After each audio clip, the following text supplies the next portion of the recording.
Le Titanic, un paquebot britannique exploité par la White Star Line, a connu un sort tragique dans l'océan Atlantique Nord. Le navire a coulé après avoir heurté un iceberg lors de son voyage inaugural entre Southampton, en Angleterre, et New York. Cette catastrophe reste le naufrage le plus meurtrier d'un paquebot ou d'un bateau de croisière en temps de paix. Le Titanic, construit par le chantier naval Harland & Wolff à Belfast, en Irlande du Nord, était un navire impressionnant mesurant 882 pieds 9 pouces de longueur et une largeur maximale de 92 pieds 6 pouces.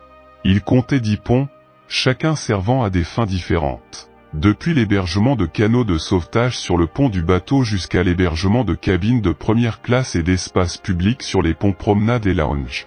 Le navire transportait un large éventail de passagers, notamment des personnes riches et de nombreux immigrants à la recherche d'une nouvelle vie en Amérique et au Canada. Malgré son impact significatif sur la littérature et le cinéma, le naufrage du Titanic reste un événement énigmatique dans l'histoire.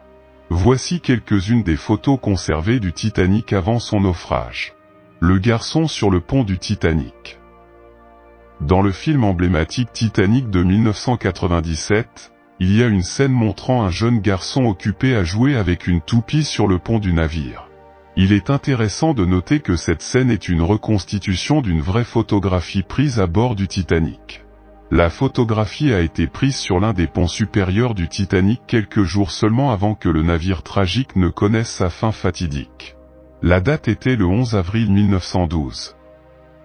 La photographie montre un garçon de 6 ans nommé Robert Douglas Peden, qui se divertissait joyeusement en faisant tourner sa toupie pendant que son père et d'autres passagers regardaient la scène. Le jeune Robert était un passager de première classe issu d'une famille aisée. Accompagné de sa famille, il voyageait sur le Titanic pour rentrer à sa résidence de Tuxedo Park, à New York, après une excursion familiale en Algérie. Mais qu'est-il arrivé à ce jeune garçon? Eh bien, j'étais profondément endormi lorsque le Titanic a heurté l'iceberg.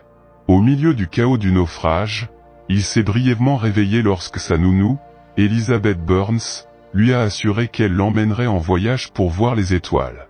On raconte que Robert s'est rendormi, ignorant la tragédie qui se déroulait. Lorsqu'il s'est finalement réveillé le lendemain matin, il s'est retrouvé dans un canot de sauvetage, ayant survécu à la calamité. Tragiquement, l'histoire de Robert a pris une tournure fatale en 1915, alors qu'il n'avait que 9 ans, lorsqu'il est décédé prématurément après avoir été heurté par une voiture dans le Maine. Compte tenu du nombre limité de voitures sur les routes à l'époque, son accident se démarque comme l'un des premiers incidents liés à la voiture enregistrés dans l'histoire de l'État. L'iceberg qui a coulé le Titanic.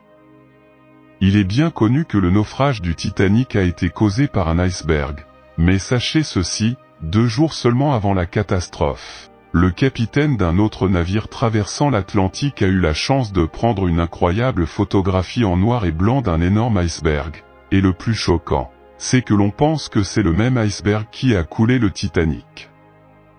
Ce capitaine, nommé W. Wood, servait sur le SS Etonian, un navire marchand britannique, et avait une passion pour la photographie. Heureusement, il avait son appareil photo à portée de main et a réussi à capturer l'immensité de cet iceberg. Ce qui est vraiment intéressant, c'est que le capitaine Wood a noté les coordonnées exactes de l'iceberg, qui coïncidaient presque exactement avec l'endroit où le Titanic s'est écrasé et a coulé, tuant 1522 personnes. À son arrivée à New York, le capitaine Wood a partagé la photo et en a envoyé une copie à son arrière-grand-père avec une lettre indiquant que cet iceberg était à l'origine du désastre du Titanic. Sur la photo, il a écrit à l'encre noire et grasse, iceberg pris par le capitaine Wood, SS. Etonian, par 41°50' de latitude nord et 49°50' de longitude ouest le 12 avril à 16h. Bien que d'autres photos d'iceberg aient été vues sur la route du Titanic au cours du siècle dernier, ce qui rend la photo du capitaine Wood intrigante est que la forme de l'iceberg ressemble beaucoup aux dessins de témoins oculaires et aux descriptions de l'iceberg qui a scellé le sort du Titanic lors de sa tragique collision. À 22h20 le 14 avril 1912, coulant en 3 heures. Passager de 3e classe. La photo suivante offre un aperçu de l'expérience des passagers de 3e classe, également appelés passagers du pont avant, s'installant à bord du Titanic. Sur le Titanic, les passagers de 3e classe partageaient des salles de bain communes, mangeaient ensemble dans des salles à manger dédiées et dormaient dans des cabines avec 4 occupants par chambre. Bien qu'ils soient considérés comme étant de 3e classe, les logements offerts à ces passagers sur le Titanic étaient remarquablement bons par rapport à ceux auxquels ils étaient habitués. Bien que l'espace alloué aux passagers de direction soit relativement petit et qu'ils aient accès à très peu de commodités, un avantage notable pour eux était qu'ils recevaient des repas, une amélioration significative par rapport à de nombreux autres navires à vapeur de l'époque, où ils recevaient des repas. Ils s'attendaient à ce que les passagers du pont avant apportent leur propre nourriture. Même si les cabines de 3e classe se trouvaient dans des zones moins appréciées du Titanic, à proximité du bruit des moteurs, elles disposaient de commodités telles que l'eau courante et l'électricité. Les hommes célibataires étaient logés à l'avant du navire, tandis que les femmes seules et les familles se trouvaient à l'arrière, où se trouvaient des cabines plus grandes pour elles. Bien que les cabines, bien que spacieuses pour l'époque, étaient de forme irrégulière pour épouser la forme du navire. En plus des cabines, il y avait une salle commune où les passagers de 3e classe pouvaient se réunir, lire et jouer, et même s'ils ne pouvaient pas utiliser la salle de sport ou la piscine, ils organisaient leur propre fête. La plupart des 700 passagers d'Entrepont étaient des immigrants cherchant un avenir aux États-Unis via le Titanic. Malheureusement, beaucoup n'ont pas survécu, puisque seulement 25% ont survécu à la tragédie, et seule une petite partie de ce groupe était composée d'hommes. Gilet de sauvetage Titanic. Cette photo fait partie de l'album d'un passager qui a quitté le Titanic avant son naufrage.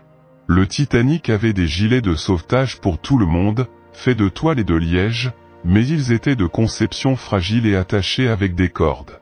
Tragiquement, alors que le Titanic coulait, certains passagers ont sauté à l'eau et l'impact les a laissés inconscients en raison de la conception des gilets. Beaucoup se sont noyés ou ont été blessés. Après la Seconde Guerre mondiale, la conception des gilets en liège a été améliorée. Même s'il y a eu des problèmes, les gilets Titanic originaux existent toujours et ont atteint des prix élevés aux enchères. Le capitaine est l'intendant du Titanic.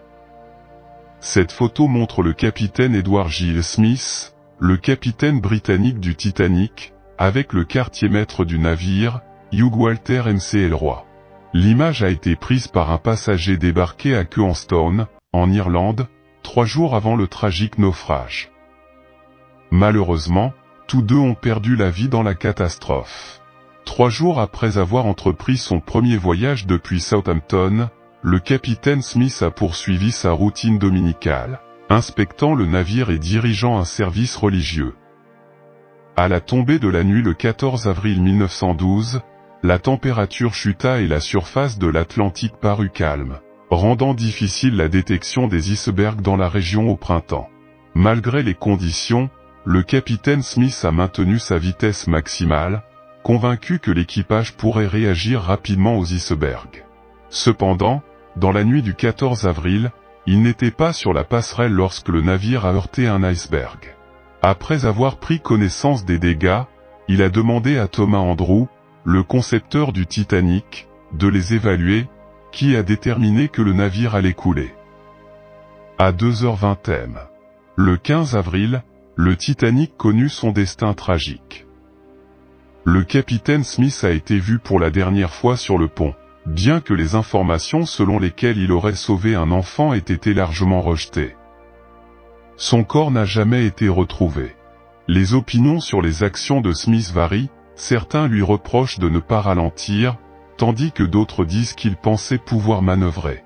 Son absence sur le pont lors de la rencontre avec la banquise est également remise en cause. Du destin tragique du Titanic, l'une des épaves les plus célèbres de l'histoire, il nous emmène à un autre incident sous-marin, qui a laissé une marque indélébile dans la mémoire collective, le malheureux accident du sous-marin Ocean Gate.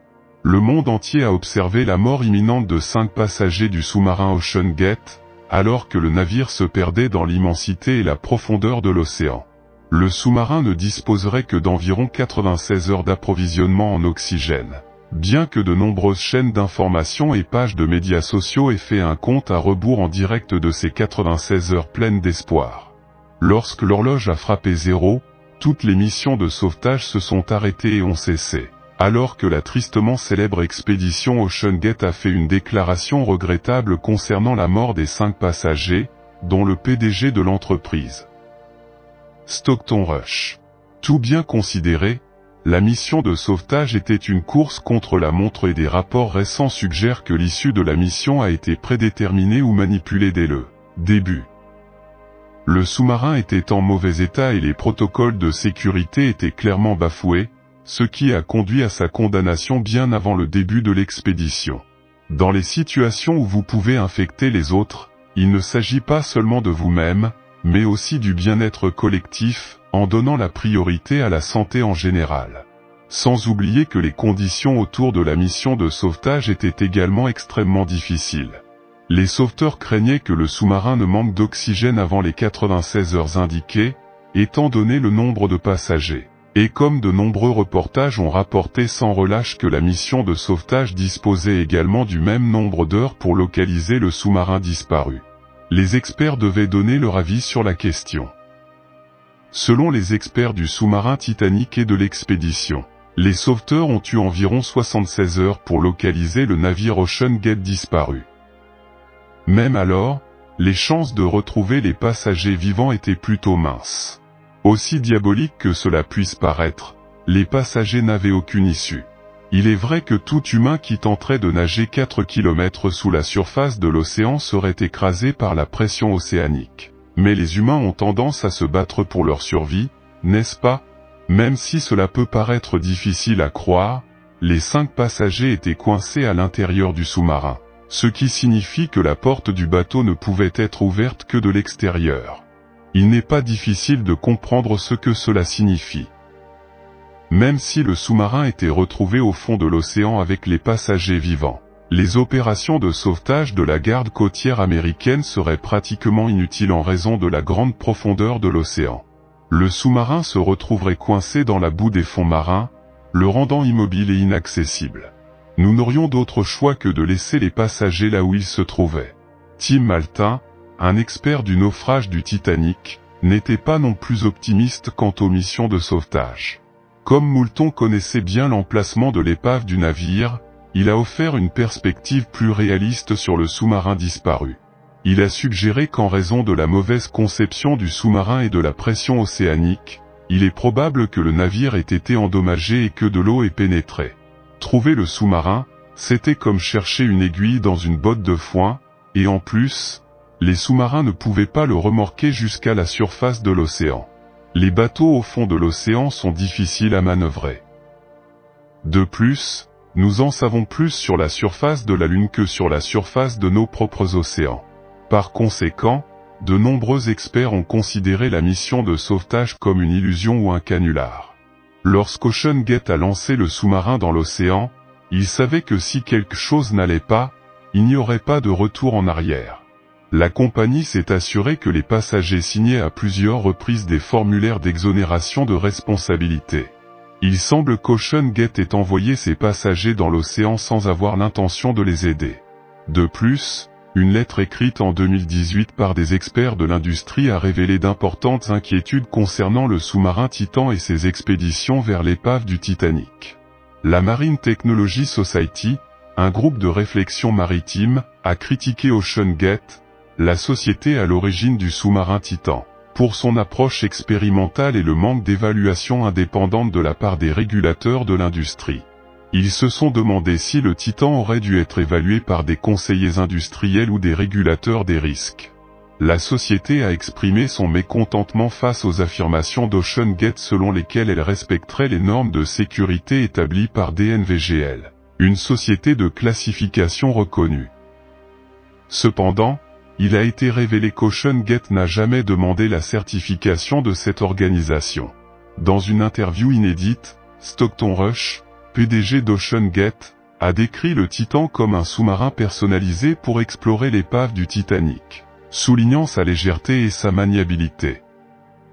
OceanGate a justifié sa décision de ne pas poursuivre la certification en arguant qu'elle ne prend pas suffisamment en compte le facteur humain et pourrait ralentir l'innovation. Bien que le statut de certification du Titan reste un mystère, un journaliste de CBS News a révélé que le document de renonciation qu'il a signé indiquait clairement que le sous-marin était expérimental et n'avait ni approbation ni certification réglementaire.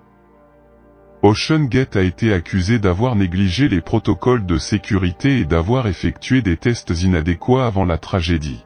David Lockridge, directeur des opérations maritimes de l'entreprise, a fait part de ses inquiétudes quant à l'état de préparation et aux capacités du sous-marin. Cependant, leurs inquiétudes ont été réduites au silence et une bataille juridique s'est ensuivie.